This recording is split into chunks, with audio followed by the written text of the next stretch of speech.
वैशाख 26 गतेका दिन उर्लारी 8 गङ्गटे पुच्छर राधाकृष्ण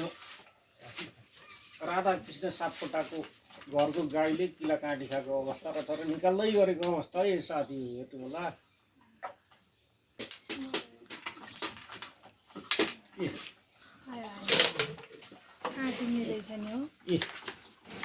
आयो है जुम्मै के आयो है के हेर्नु त अनि बिचारा धन्न पो रहेछ त। बा हात थाप्नु त अलि सिधा यसरी एउटा स्टिलको बटुका ल्याउनु न, बटुका हालौँ। आमा कत्रो के हो इ नट नट खाएको आमा ल्या अरू पनि छ। धुलो त कति हो कति, धुलो कति हो कति, भुजा टुक्रा काला भुजाहरू छन्। काँडा बिन्दै रहेछ नि तार। ऊ त्यहाँ झन् कति छ।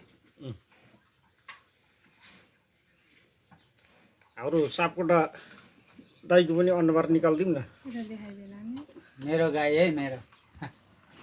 अब राम राम अनि त्यस्तो हुँदा नि क्लियर भयो कि भएन चेक गर्नु होला नि त फेरि।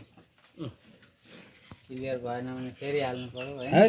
तेरो यत्रो नटै सर लगेर त अन्त होइन छ नै भनेर यो मेरो गाई बसेन टुक्रो त्यो मिलको केही यहाँ हेर्नु है हेर्नु ऊ कराएन त। अघि छाउने बित्तिकै कराएको थियो।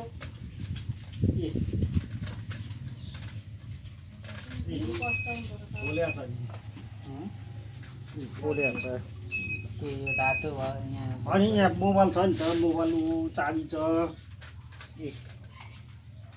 निक्लिएछ लु निकाल।